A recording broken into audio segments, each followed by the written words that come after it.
Welcome, everybody, to another episode of Need Some Introduction. In today's episode, Kim and I will be breaking down the latest episode of The Pit, as well as the latest episode of Drops of God, the Apple TV series. This upcoming week, we have the penultimate episode of Industry, as well as the final episode of A Night of the Seven Kingdoms. HBO finally had some follow-up on the viewership of that series, averaging about 13 million viewers per episode. But the most recent episode had 9 million or over 9 million viewers in its first 3 days, putting it not far behind at all the second season of House of the Dragon. And this show is such a quick binge. If you haven't binged it and you're curious, do check it out. 5 episodes, only 2.5 hours. The entire season only be about a little over 3 hours. I think a lot of people will be binging and catching up on this show, and well deserved. It's really fantastic. If you have any interest in this mythology, and by the way, even if you've never watched Game of Thrones and you want something to be an entree to the world, works perfectly in that regard. So I'll be doing that episode solo on Sunday night. You'll be getting it earlier than usual. And then hopefully on Monday night, we have a blizzard coming through. I need to work. Darren is still on vacation, skiing in Japan, lucky him. And Alan, who's been doing the Christopher Nolan rewatch with me, and who's also been a big fan of season 1 of Paradise. By the way, season 1 of Paradise, still our most popular coverage here on the podcast, will be joining me to discuss at least the first couple episodes. We'll see if we can get through all 3 episodes. That's a lot. 3 episodes is a lot to get through. So we will be trying to cover that in that recording on Monday night, and expect me to publish it either in the Monday overnight or Tuesday morning. Of course, Kim and I will continue to cover The Pit for the remainder of its run, and Drops of God, which has just a few more episodes to go. A very interesting direction the show's gone in, I think, this week. And to Susie and everybody else out there, yes, Sona is coming back to the podcast. I found a show for us to cover until Your Friends and Neighbors returns in April. The new HBO Max series premiering in just 1 week. Not this Sunday, but the subsequent Sunday, March 1st, starring Jason Bateman, David Harbour, and Linda Cardellini. So if you plan to watch any of those shows, do subscribe and you'll get notified when those episodes become available. And of course, we love to hear from you. needsomeIntroduction@gmail.com is the easiest way to contact us, or post comments on our YouTube podcast episodes or videos, or post a comment on any of our Spotify episodes. If you'd like to support the show, give us a rating on your podcatcher of choice, or recommend this to somebody. If you mention us to one person, if all of you out there recommend this to one person on a regular basis, once a week, let's say, if you have some friend or family member that is watching one of these shows with you, you help grow the show. And it's how we've grown so far, primarily. Thanks again for listening. And if you're getting hit by this snowstorm, our snow just melted, and now we're getting another foot of snow. And I'll be shoveling all day on Monday. But you'll have our episodes to snuggle up with, and plenty of good TV to watch in the next few days. All right, let me get into that conversation with Kim. Thanks for listening. All right, Kim, so let's start briefly with Drops of God. I think it's going to be pretty quick to get through this. And this is definitely not taken off in the second season, but I still am enjoying the series, especially, I think, now. It's gone in the direction I wasn't expecting. And Apple did a very clever thing of faking me out, by the way. When I finished watching last week's episode, the screenshot for this week's episode was the brother and sister hugging each other in the reconciliation that happens in this episode. So in my head, I'm like, that's why I was joking with you. I'm like, is this going to be like Highway to Heaven, where they go around solving sibling issues, rich sibling issues around the world? But no, indeed, this was all a fake out, because things are not so easy, even when you do things for the right reasons. And I think it's something that the show is trying to say, that things don't always go exactly to plan. So you can mention whatever you want from last week's episode, but we could just focus on this one because it'll probably dovetail with a lot of these things. But what'd you think about this episode, which, by the way, the title of it was Trust Me, which we find out exactly what that reference is in the final moments of this episode. Yeah, this episode, we learn about the backstory of this family in Georgia. And I thought that was interesting because you realize kind of where this family rift came from. And you do get faked out with thinking that there is some happy resolution to this story. And the turning point of this episode is when the sister, whose name I can't remember, is at the table in the backyard with her brother, who she hasn't seen since he was potentially a It's child. like, yeah, decades. Decade. And they welcome him to have a conversation. He agrees to go there. And she gets up to toast and puts her hand on his shoulder and says, "We forgive you." And immediately you realize, oh God, they think he needs to be forgiven for being born. And that goes remarkably poorly.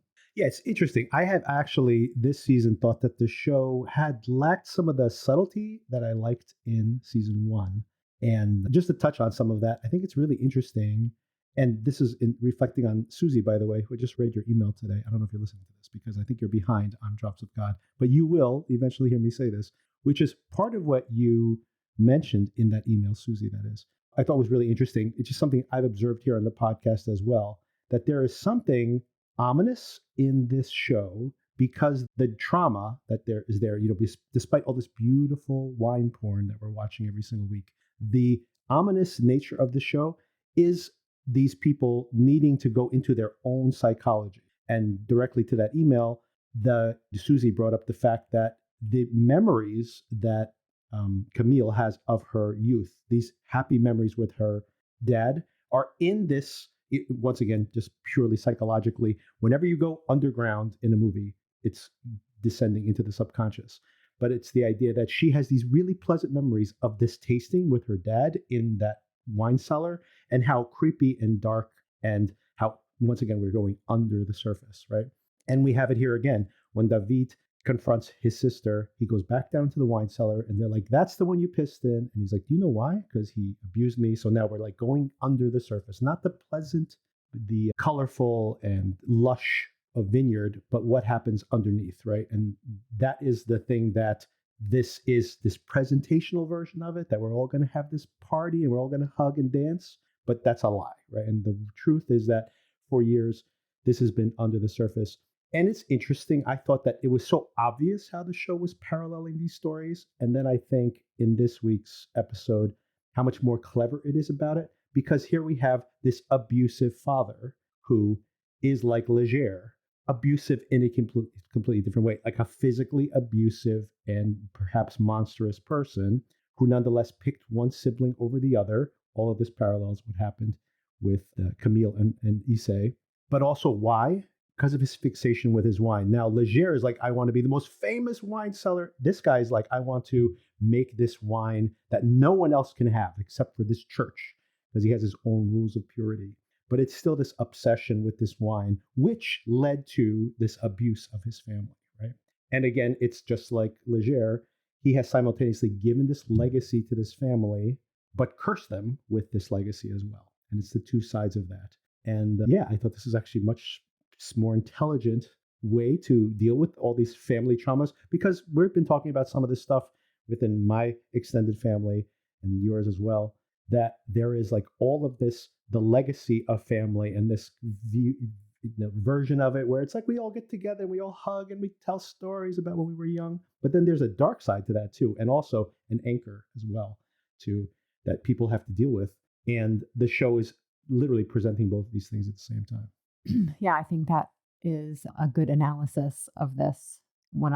As you were talking, I was thinking of Camille's memories when she, is smelling and tasting wine, and she reverts back to her childhood, and she's potentially underground in it seems like an underground cave she's in when she's going through boxes, and it's kind of dark and creepy and weird. And then you have Davit, who was locked in the basement of his wine cellar because they're punishing him for the death of his mother. And Issei, by the way, I want you to finish what you were saying, but I want to just interject there that Issei spent that terrifying night in the dark, and his sister, we now have to infer this, but it's pretty intriguing, that his sister would do this like as a challenge. Can you do it? Only to find out that Davit had to deal with this as a punishment. So it's this very different perspective on like, oh, can I do it? For her, it's like a game, but for Davit, it was a punishment. So it's like this two sides of the, two perspectives on the same experience. Which is how like childhood is, right? You and your sister grew up and you have one version of reality and she has another version of reality, and you are both sharing the time, but you have different memories of it because you've recreated it in your mind so many times. So it's a good comment on how people learn to survive their childhood and the potential negative things that could have happened. You just kind of reframe it. Yeah, so all of that I think is very interesting and probably could merit with more analysis even, and maybe we will continue to discuss it as we go forward because it seems like it's pretty rich. But some just basic plot things that I want to get out of the way as well before we move over to the pit. One is, Issei confronting his fear of the dark. I also like something that's being revealed here that we see also that parallels what happened with Camille and Issei back in their earlier lives, that Davit's sister, again, I can't remember her name, not a very common name, so in my defense, but she also is a very maternal, and it's just interesting, once again, just to parallel the real world. It's very interesting where your experiences in life could make you completely incompatible with an ex or with a child or within your family, like even with your parents, your relationship with your parents. But those things can make you a productive person. And you have that with like the abuse that Davit struggled through has made him very successful because he has this chip on his shoulder. Again, this parallels the other characters on the show, but also the fact that this woman has been a very maternal and nurturing figure for Issei, who needs that, who doesn't have that from his own mother. Shocking revelation this week, by the way, that she tried to drown him years ago. Speaking of the curses of your parents that impose on you. But the fact that she is this maternal figure to him, and yet she has a blind spot when it comes to her dad because she's still trapped by the relationship with her father. And Issei even said this, what you guys don't realize, the two of you, is that you guys were both abused in your own ways by your dad. And of course, he feels this. He knows that Leger continues to curse his current life. They even explicitly say this, where Camille at one point goes, I was just thinking about my dad, I wish he would just go away. And Issei goes, oh yeah, him. So maybe he's gotten a little more past it than Camille has. But again, the inheritance from family, again, explicitly in the form of this family here, where the land itself, selling that land is Davit's way of cleaning the slate. And you have someone who's explicitly like, I want to erase this, their own past, of course, as well, and those experiences. And someone being like, no, I will cling to this, even if I could be rich, I could have money, I could have power, I could support my daughter, but no, maintaining this story about my dad is more important than all of that. And and those two things are obviously at odds with each other. Yeah, and Davit, despite a potential reconciliation, decides, as we know, that he is going to take this down because he cannot get over his childhood trauma. And potentially his sister was complacent in that, where she probably knew what was going on, but she chose to ignore it and respect her father's kind of plan for the family vineyard. And which I think most people do, right? I think in the end, most people, not most people, but many people want to. I mean, I think that's a divide. Oftentimes, you either have someone who can see their parents as flawed people and take the good and leave the bad, hopefully, which is kind of the big theme of last season of the show. And then some people cannot. They're like, you have to have a monolithic view of your family and you cannot accept the bad. So you have to bend the world backwards to accommodate even their worst actions. But of course, everybody's flawed. So this is kind of like the key point here. And of course, from the plot perspective of the show, I think the payoff for all of this is the fact that Camille, long story short, is more like her father than ever before. After saying for weeks now, for this whole season practically, we've seen flashes of Leger's obsession, but in general, we see her doing this for the right reasons. So maybe taking some of what Leger she inherited from Leger, but making a better outcome from it and explicitly saying, I wish my father would leave us alone, only to be like the most Leger person possible here, where think about the outcome of this. She is letting Issei be close to the mom so that she can get the wine and completely staying out of it, so that she will then steal the wine and put it into her competition, because she knows if that wine wins, then they'll be on the guide. It'll be a big deal. People will flock to drink this wine in Georgia. And not only will that, in a way, force Davit to maintain the vineyard, will simultaneously, the people who want to maintain the vineyard do not want to maintain it as a public vineyard. So Right. nobody wants this outcome except for her. And it is like a really toxic behavior. Yeah, she could not be more selfish for that decision to take the box of wine that the Georgian woman gifted to Issei. She is, as you said, acting as her father would and turning it into a competition that will not benefit anyone but herself. Well, no, in a way, I mean, she wants to preserve the wine, which is what her care is. And that's what's really toxic But about it. her family does not want to preserve the wine in a commercial way. Right. So, Yes, it's what she wants, the outcome she wants. But what's so cruel about it, and once again, what really shows the Leger side of it, it's not like, well, we're going to do what David wants. We're going to do what the rest of the family wants. Like, she's just like, I don't care. Like, for example, like in her mind, she's like, I don't care if they sell off the wine and it continues to be like this wine, this legacy of this wine cannot disappear. If this brother and sister never reconcile and they sell the business to somebody else so that people can continue to drink this wine and someone else learns how to make it, then she doesn't really care. She doesn't care about the people. She cares about the wine. And that was always Leger's problem. The wine was more important than the people. hence why he had no relationship with Camille for 20 years, because the wine was more important. Yeah, exactly. History is repeating itself. Yeah. A couple more things to bring up there. One is, of course, this betrayal there at the end. But then the sexual tension between her and David, which I think at this point, because she's going back to France, they're not going to play this out. But I warned you about this last week where I'm like, are they setting it up that she's going to be attracted to David? And Thomas is feeling something too. He's like saying like, oh, so he's attractive, he's unmarried, he's rich. Oh, interesting, right? And so, and all the protestation she's made, I hate that guy, I hate that guy. You know it's going to be like, in the end, does she really?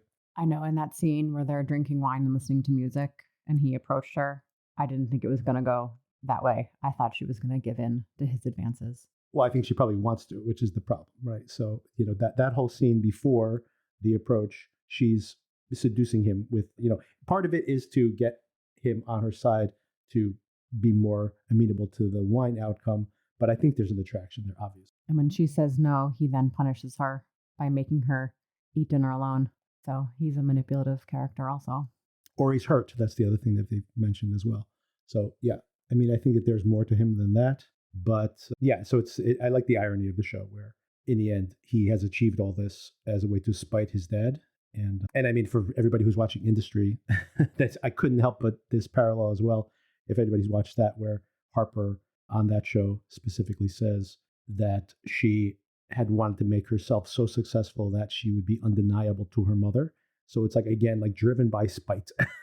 But you know what? A lot of people are driven by spite, unfortunately. Okay, let's transition over to The Pit. This is hour 7. It's 1 p.m.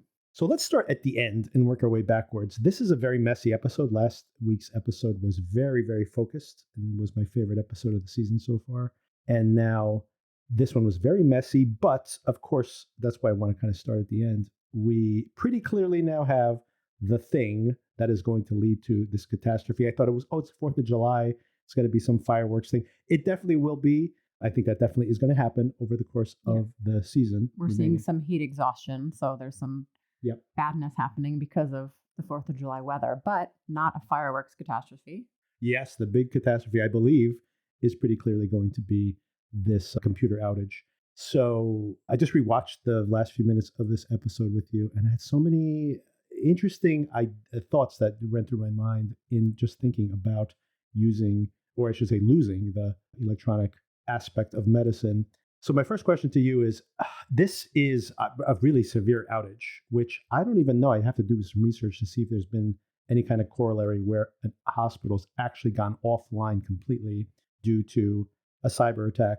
Although we have in New Jersey had some massive cyber attacks, hasn't been as bad recently. We're talking about a couple of years ago. There's some really, really serious ones where significant parts of the hospital were blacked out because these systems were completely. We also had that Change Healthcare cyber attack, which is like a third-party collection system, and a lot of practices couldn't get paid when that went down. So that had significant negative consequences.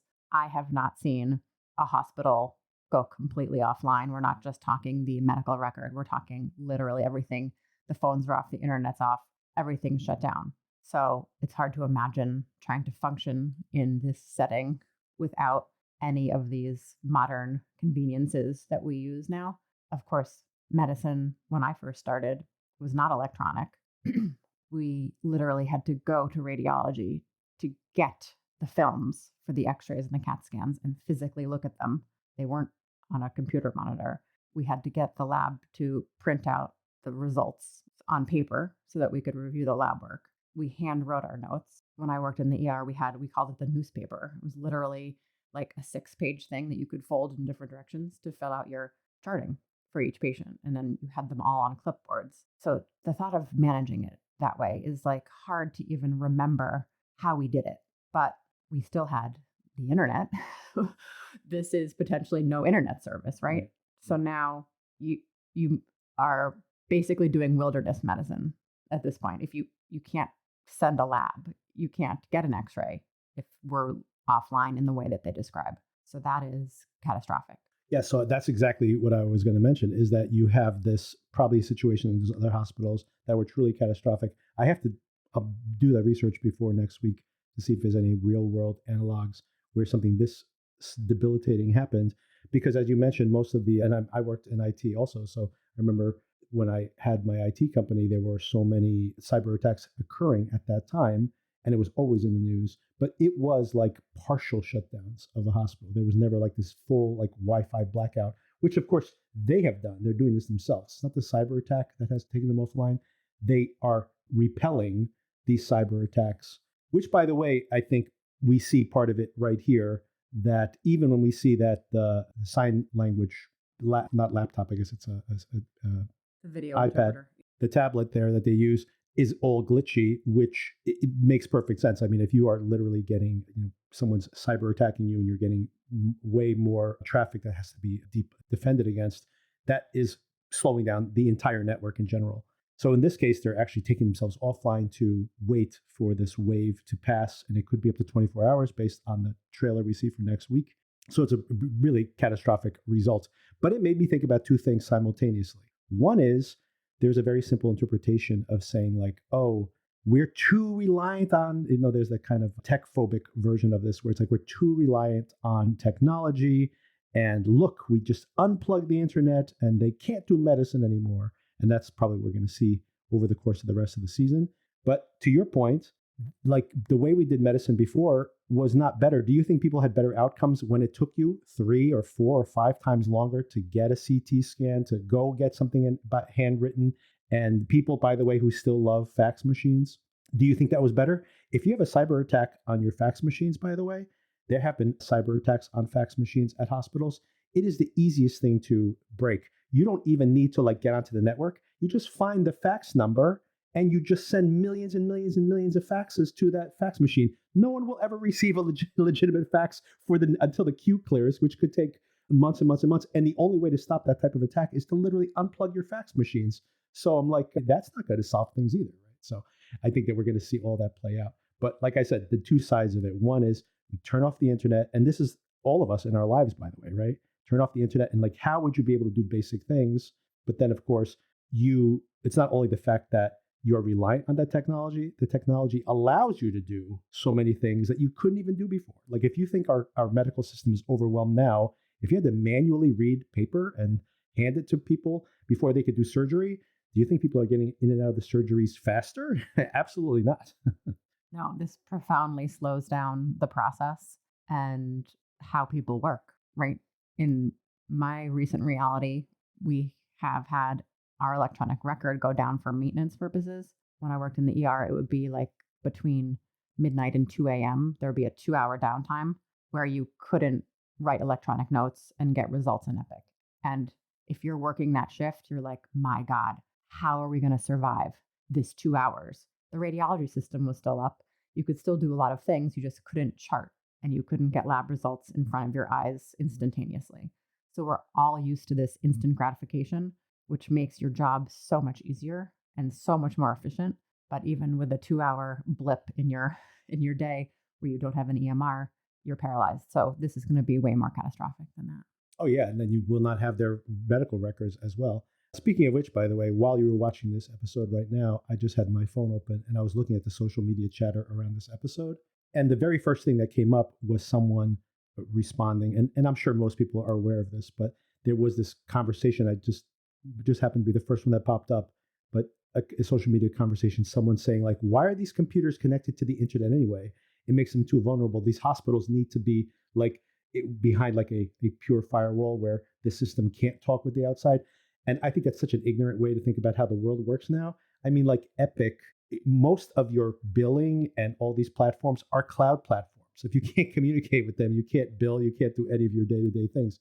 If you're using it for like diagnostic assistance, or even not even using AI to do all your notes, if you're just using a transcription service where you dictate your notes, that's not happening on your local computer. It's probably happening in some cloud system and then updating the record. The record is there. And not only that, the assumption that you could have a completely segregated system is that someone walks in and you have their full medical record. Someone walks into the emergency room, they may have never shown up there before. You have no medical record on them. The only way to get their information would be to have it faxed to you and wait hours for someone to see that request and put it through the fax machine, or email it to you, which of course email will be offline in this particular circumstance, or to have access to the electronic medical record, which will also be offline. So there's no way to have some kind of protected network and operate. It'd be impossible. And of course, that is the setup for what is going to be probably a catastrophic rest of the season. But I wanted to start there because I think it's like the big reveal here, of course. All right, over the course of the episode itself, a whole bunch of other revelations, mostly related to these cases. The first thing, kind of the low-hanging fruit, and I think it's something that is also going to build over time, is, of course, it's July 4th. It seems to be very hot outside. People are fanning themselves even in the waiting room, and which I assume has at least partially air conditioned. And is this something you would see in the emergency room where you'd have to have like a cooling center for people coming in? Because you probably have a lot of heat exhaustion, and heat exhaustion when you're 18 years old is like, here, sit on an ice pack and drink a lot of water. But if you're like 80 years old, that could be like life threat. I mean, I have seen some of the techniques that they use to cool off the patients that are febrile to, some of as high as 104.5, one of those patients. We do use ice packs. We do use the Arctic Sun, which is that cooling blanket that you put on patients' extremities and torso to keep them cool. I've never seen an actual cooling room, but the hospital is freezing anyway. So the hospital is one big, giant cooling room. That's true too, right? Just being indoors, if you've been outside in 100-degree weather, is already helpful. I want to put a pin in something here that's just going to pay off later, which is this unhoused man. They mention it only in passing, where they're talking about like how many of these beds can we open up, and Robbie's being critical of that. And they're going down the list, and they're looking for this unhoused man. So I wonder if that's going to pay off in some way, that apparently he's not in his bed, somewhere around roaming the hospital. That's just a minor thing to bring up. Okay, some of the bigger revelations here in the episode. The first thing, maybe we start with this. What do you think of this revelation? Now, been wondering since episode 1, what the hell was happening in the final moments of that first episode, where Dr. Al froze up looking at that baby. And we do know that she was a medic now in the Middle East, working for, and it's not Doctors Without Borders, but a similar type. Yeah, it was some other organization. Which, of course, lets her bond with Abbott, Dr. Abbott, who is apparently the medic for these SWAT teams. And that's an interesting case. But they commiserate a little bit about that. Let's get a drink and compare stories later. But apparently, is it PTSD? We're not sure. Do you have a guess there? Yeah, I think she is having some sort of PTSD. Going back to the baby in the episode where she's staring at the baby and everyone thinks like, what's wrong? What did we miss? You're kind of zoning out, staring at this child. And then they have shown that clip multiple different times in like previewing the next episode. And then you see Dr. Halimi making like an emergency phone call to her presumed psychiatrist because she starts having a bit of a panic attack and has to seclude herself in a room. So I am going to presume that she has some sort of child loss trauma. That's just a guess. Yeah, I mean, I think this is my speculation as well, but I think that maybe when she was looking at the baby and she's freaking out, maybe she saw when she was in the field, she saw a child die, a very young child, and that's some kind of flashback. Yeah, that could definitely be true. She was in the Middle East, as you mentioned, so I'm sure she saw some very bad things there. And it seems that a lot of these ER physicians have some mental health issues, pretty much all of them, actually. We have Santos at the end of the episode. She's in the bathroom and you can see she has scars on her thigh. So she's been potentially self harming. You have Al Hashimi having a bit of a nervous moment. Of course, this ER physician who's now on the medic team in his free time is using that as his therapy rather than going up to the roof to, potentially contemplate jumping. And having pizzas delivered up there, usually, apparently, from last season. And then you have Robbie, who, of course, we know had a bit of an episode at the end of first season. He's going on sabbatical. And riding his motorcycle, no helmet. Then you have Langdon, who was turning to benzos to medicate himself. So it does appear that there's a bit of a mental health crisis going on throughout the staff. And Whitaker, just to throw that in there as well, like that Whitaker has some kind of messiah complex or something, trying to save this woman whose patient died, who was one of his patients. I mean, whose husband died, who was one of his patients, and is still trying to, like, on weekends play farmer role, which I'm sure reconnects him with who he was before, but also probably is like a way to, like, you have to stop trying to save your patients, especially when you follow them home and try to do the farm work for them. Do you think this is true of your experience do you have seen, I mean, there are some, we're not going to get into it here, obviously, but there are some stories of some crazy stories of mental health problems with, that made the headlines in some of these hospitals around here.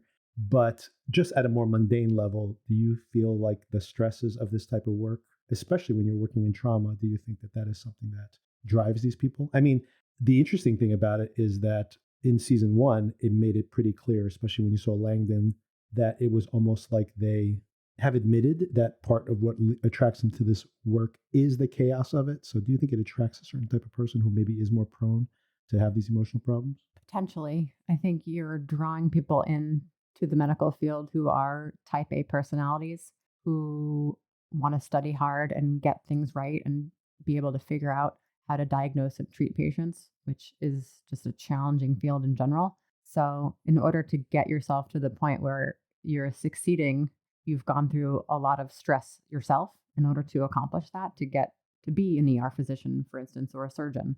So the work itself is stressful. The training is stressful. So I think a lot of people have vices and potentially have a bit of anxiety, perhaps a bit of depression. Not everyone. That's just a general statement. But yeah, I think you have to have a certain mindset in order to even go into this field.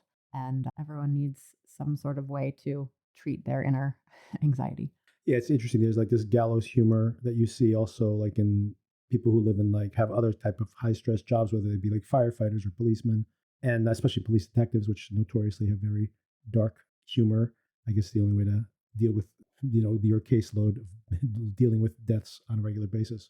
So there's a way that it can make you dehumanize you in a way, to make you callous to these cruel outcomes. And you see some of that here too, like especially among the students who haven't gotten emotionally attached. They literally have never had to do this before. But then, of course, you have the opposite, where at some point it just starts to wear you down. Speaking of, maybe we could use that as a segue into looking at Dana, who is a sexual assault nurse, something. Examination, maybe? Examiner? Examiner. Yeah. I have not had any personal experience with that specific exam, but the entire episode is dedicated to Dana taking care of this sexual assault victim. I don't actually watch a lot of these medical dramas, so I don't know if this is something that has been explored in other shows. But I did think that this is such a painstaking process. I mean, and maybe that's the goal of it to a large extent. Seeing this protracted examination, it just basically gives this person who probably had to wait so long to even be able to make the claim and then to go through the examination, and then eventually backs out by the end because it's somebody she knows and somebody who's in her friend group. And I feel really bad about that outcome. But it also made me feel like of course, it's probably rare that these women go through with their claims. This process seems untenable. And by the way, and of course you have Dana in this scenario being like the most, I can't imagine that the average run-of-the-mill nurse who does this job would have this level of compassion and care and tenacity to go through with all this, instead of just kind of being like, okay, do this, now go over here, because in a way, just as a way to protect yourself from the emotional exposure. And if that's the case, this person will probably walk out after 5 minutes. So it's just like, all of this seems crazy. Yeah, and it takes like the whole hour to get through the exam that she's performing, which is very meticulous. And the woman is very clearly anxious and doesn't want to be there and can't even get through the whole test. Have you ever had a trauma patient who was a sexual assault? I actually have not. We have had patients who have come in and had, what they refer to as a rape kit, which is something similar to this. I just never had to participate in the exam. Let's talk about Abbott for a few minutes there. I just wanted to kind of, so he's come back in the show. Obviously, they bring him in as a tag along for this SWAT team. He's become a medic there. Like you said, probably more productive than contemplating suicide at the end of every shift, like he did last season. But again, in the midst of it, so it speaks to that. But what do you think they're setting up there with the whole, Mohan helping him out with his bruise on his shoulder? This is hilariously, like, couldn't they have a better take of this? Robbie walks by outside as she's tending his wound, and he does this double take, which is like something out of a cartoon. And it's like that was the best take they could come up with. It really seems like so obvious that they're like walk by there and then like look inside and go, oh, and then keep walking. It was like the worst acting Noah Riley's ever done. But I thought it was For very a 2-second bit. It was just hilarious though. Just like that's the best take you had anyway. But by the way, that has been a lot of Robbie double takes. It's like this show's turning into The Office practically. Not quite, but yes. There are little passing moments that are comical once you think about it. I don't know if this scene is actually going anywhere. I mean, he just like physically cannot take care of his own wound, so she has to help him. I don't know. It doesn't seem very consequential. I mean, they're probably just setting up that he, so that it's more expository than anything else to explain what he's doing and how he got into that circumstance and what he's doing with the SWAT team and telling us that SWAT teams have medics with them, which probably didn't know. And also, of course, it ties into this. I actually don't like this storyline as much because it's been dragged out for so long. But this patient who didn't stick around to even receive the free insulin that she was offering him, it seems like a ridiculous. This diabetic patient.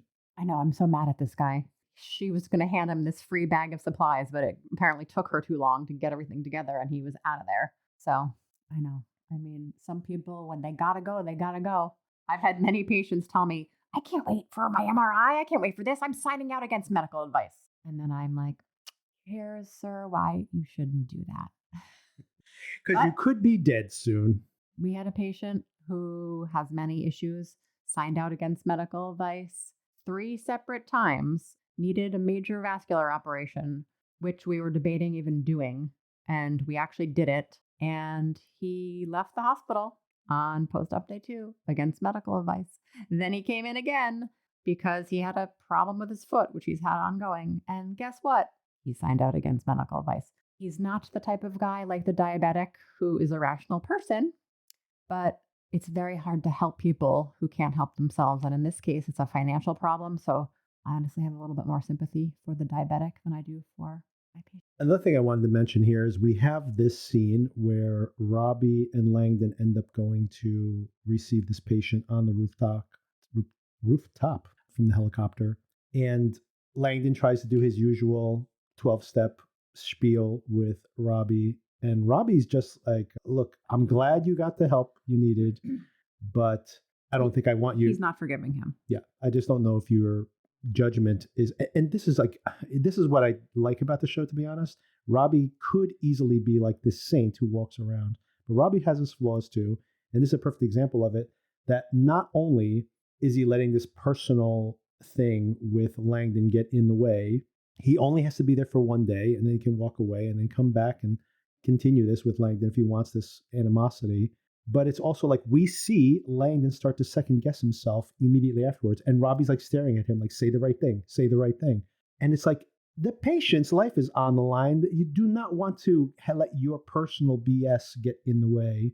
And now I say that, of course, like purely pragmatically, it's not that easy when you take your job seriously and you think this person betrayed you to just let it all go. I'm saying this in a complimentary way that the show allows these characters to have their flaws. But obviously, I think like as a leadership position for him, this is not the time to tell Langdon, I don't want you here. Yeah, you got to put your work hat on and get to business here. In that scene where they're in the trauma room and he's just staring at Langdon here and there to get him to come up with the right answer, is very awkward. Like I felt very uncomfortable watching it. So that they did a very good job putting me into that position as the viewer. Have you ever personally had a situation where you are potentially working on a case, or especially in a trauma type circumstance, where you have to work with? I mean, I think we all have this experience where you have to work with people you don't really like to work with, but you got to do it. It's your job. But have you had that kind of experience where like someone's like life is on the line and you're like, well, we just have to let bygones be bygones and work through this? I mean, I have had some personality conflicts in my previous job, just with very difficult trauma surgeons, but not in the moment. Like in the moment, everyone's on task. It's not till later when the dust settles that you can kind of think about that. So it's never directly affected patient care. I don't know if you have any specific diagnoses or any kind of specific notes you took, but a couple of little things I wanted to ask you about, and then just plot related more than anything medical. But what did you think about Javadi's dad coming down? And it's interesting, again, the way you have to infer a lot of character development here, but you can probably see that the dad and the mom are two very different types of personalities, and that also trying to put his thumb on the scale as to what his daughter does. But what do you think about this revelation that he's like probably doesn't want her to, maybe don't go into surgery? Yeah, he brings down a dermatologist to talk to her in the middle of her shift, which is hilarious. Dermatology is a good option in terms of lifestyle. So I don't blame him for doing that. Perhaps not the right time while she's trying to work her ER shift. But yeah, mom is a go-getter surgeon, strict, and he is obviously a little bit more relaxed. They have a more relaxed relationship. So he wants to keep her in a more chill environment for her career versus mom who's like, just cut people open. Yeah, his mom, the mom apparently is not happy about his drinking and golfing. So he's just like, hey, if you go to derm, we could play golf together more often. He's got the right idea.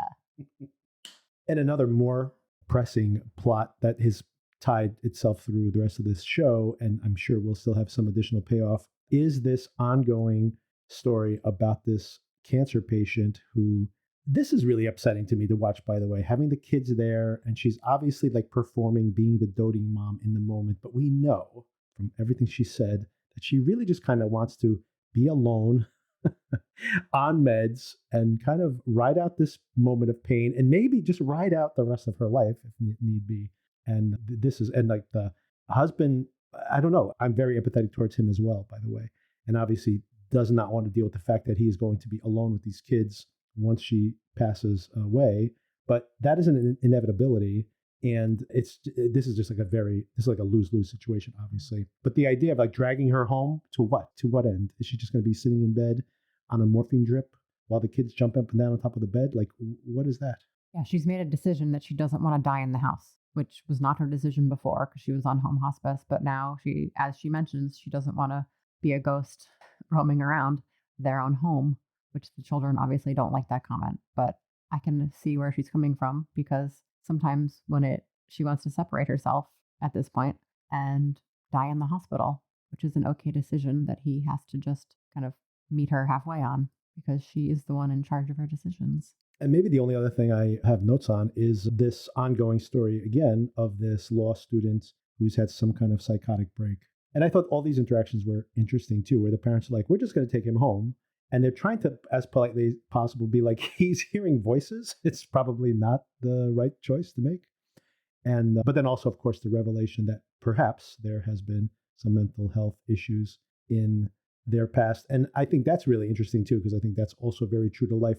First of all, if you haven't sought any kind of psychiatric care, you probably don't have people in your family that are diagnosed with something psychiatric. Second of all, if people did have a psychiatric relationship with some kind of therapist, they may not have shared it, so the family may not know. And lastly, like, for example, like I've said this about just stories I've heard from my family as well, that person just drank themselves to death or whatever. And they were just alcoholics. But oftentimes I hear that type of thing, like someone who is very self-destructive in their whole entire lives, and then they died young. And then I think to myself, I'm like, wasn't that a form of suicide, whether it's explicitly defined as so? Yeah, that they're self-medicating to keep their mental health issues at bay. So we don't know if the uncle who died was schizophrenic or had other issues. Most times you'd imagine the family would know if their family member is psychotic because that's not easy to hide. But he could have had profound depression and turned to alcohol to solve that problem. And then you have this dynamic where the daughter is mad at her parents for not telling her. And as Javati pointed out, like, people don't like to talk about these things, which is still true. I think now it's certainly more acceptable to let people know that you have a problem because it's treated like a medical issue, which it is, not just something that you can control. So good to have a conversation. And as you mentioned, by the way, most of the doctors here seem to have mental health problems of their own. So, See, we are all crazy in our own way. well, yeah, that's true. Everybody's crazy in their own way. So it's like just the question is, when does it become debilitating? I guess we're getting into way more of this next week, but I just had some basic questions. Again, just seeing the final moments of the episode and thinking, like, just you speculating out loud. But in your day to day, imagine your computer system's completely offline and you have a patient. Let's say it's not even like a patient that's coming in, because that's a whole other can of worms, but a patient that you've been working on. Like, how does that affect your day to day? Like, describe to me one case, just one case, and not in detail, obviously, but how do you say, like, okay, you're waiting for some tests and now I need to, so walk me through your day without the computer system. At this point, I couldn't even imagine it, Victor. I can tell you, when we went live with our EMR, there was glitches in it, and we had a very hard time getting blood from the blood bank because you have to have patient identifiers and you have to scan the blood to match the patient's identifiers, and it wasn't working properly. And it was an absolute disaster.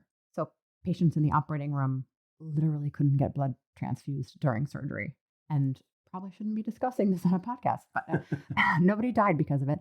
But it was like beyond my wildest dreams that it would be this difficult to do something that is so routine in surgery.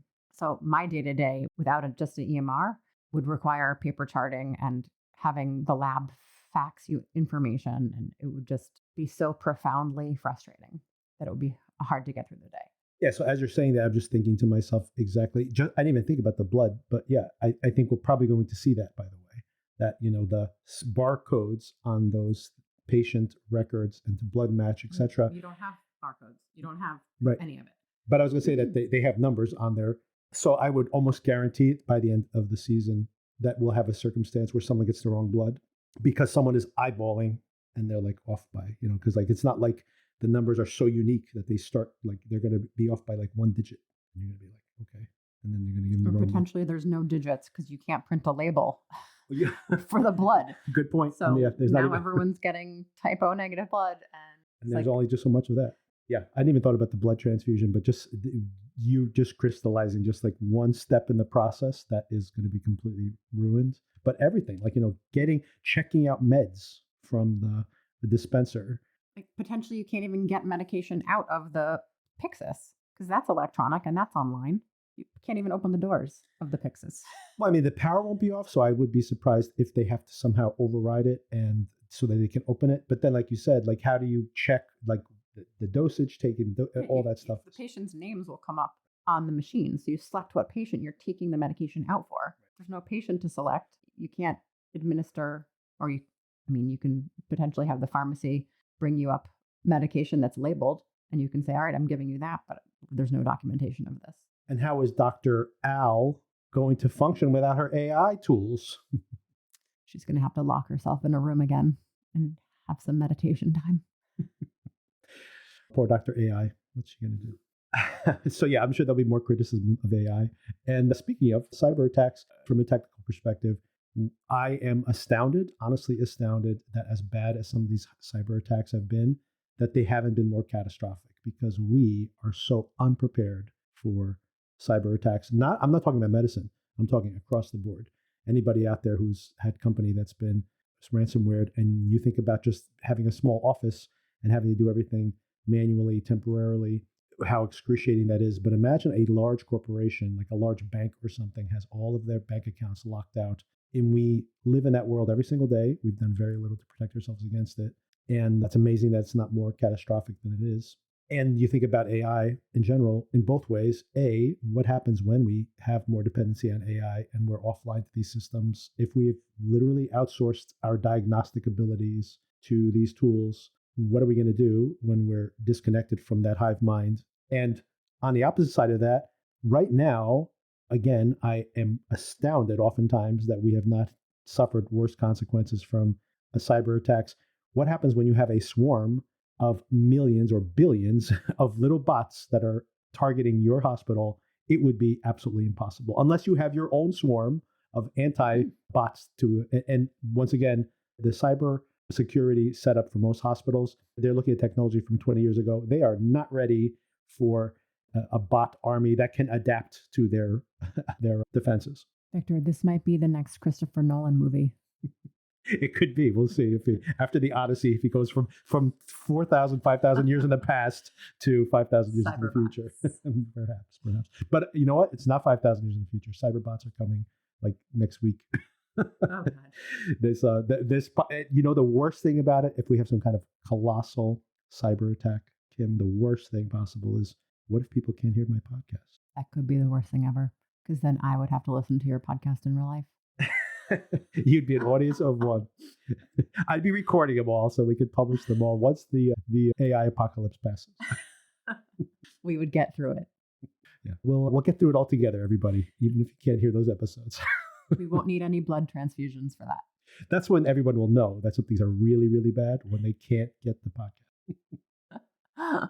Maybe one more thing I should have brought up. We're definitely going to see this cultural divide, right? People who, like you mentioned, that you started when you still had to do things with paper.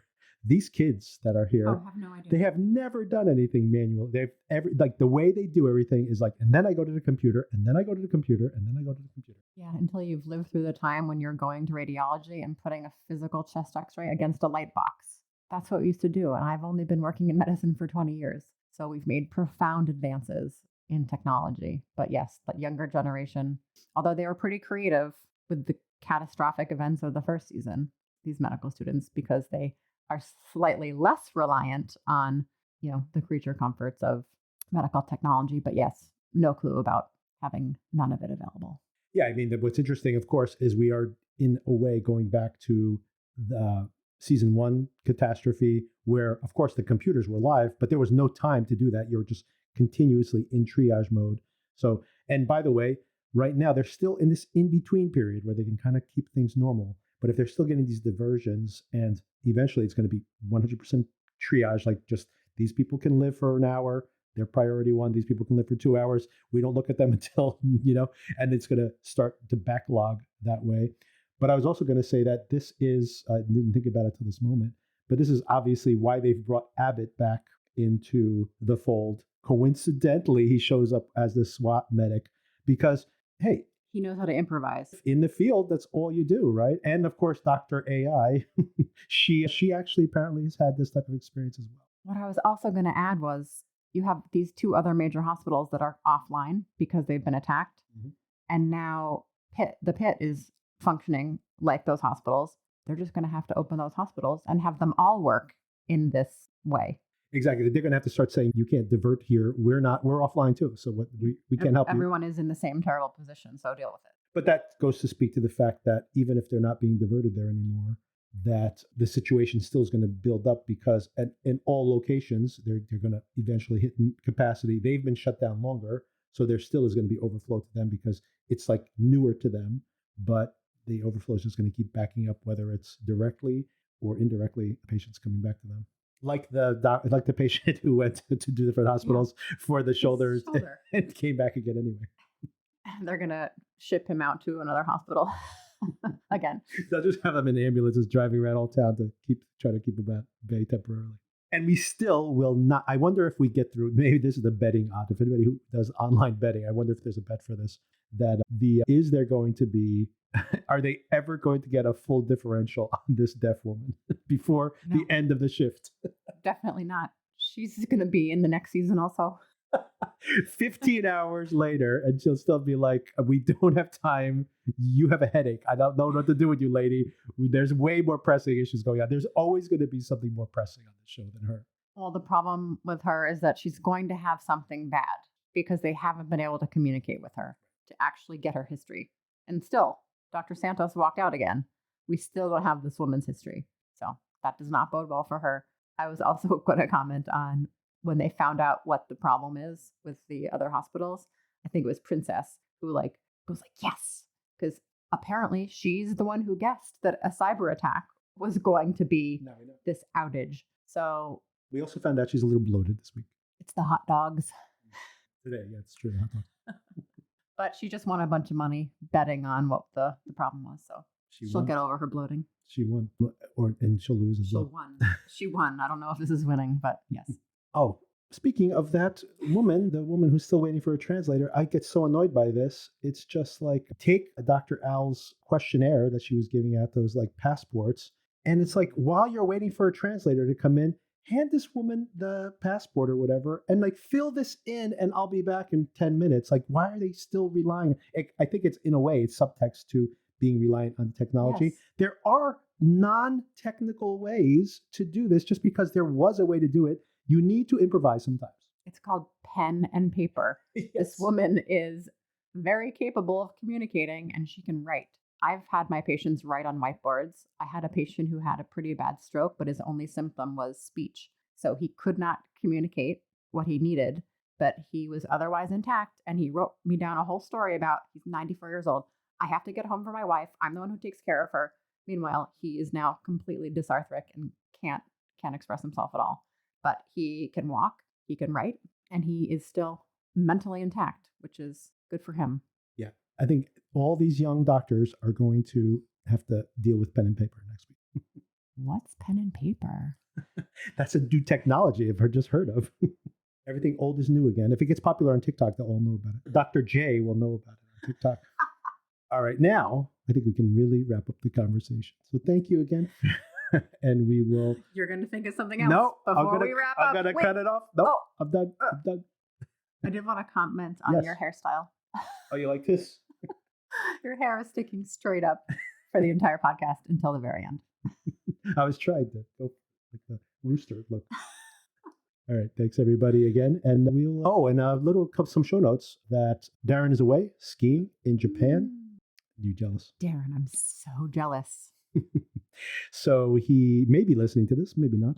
But more importantly is I'll be doing the penultimate episode of Industry and the final episode of the hugely successful now, like growing every single week, the Night of the Seven Kingdoms, the Game of Thrones spinoff, which is fantastic. So glad that this series, I should say, has taken off. And by the way, anybody who's still hesitant to watch this, 6 episodes. It's going to be an annual thing. You don't need to know anything about Game of Thrones. The episodes are 30 minutes long. This is a 3-hour commitment, and it's fantastic. It's so much better. If you were turned off by House of the Dragon and how dense it is with lore and mythology, this, you don't need to know anything else about it. It's just a really fun show, which has its grim moments, though, just to warn everybody, but still is overall very positive and exciting and fun and makes you fall in love with this world all over again. And I'll be breaking that down in more detail. And then on Monday night, we're shooting to get this done. Paradise, which is the biggest show we've ever had on this podcast, our coverage of it, is coming back with 3 episodes. And that is going to be, Darren and I will be discussing that show going week to week. But again, he's on vacation this week. So I'll be discussing with Alan, who's been going through the Christopher Nolan filmography with me week to week. We'll be stepping in to discuss those first 3 episodes of Paradise. And that episode will come out on Monday, hopefully. We're getting a snowstorm, so maybe I'll have the day to, between shoveling, maybe I'll be able to watch all 3 episodes. If not, I'll watch as much as I can and we'll discuss it, Alan and I, in that episode. And of course, continuing to discuss The Pit for the rest of the season.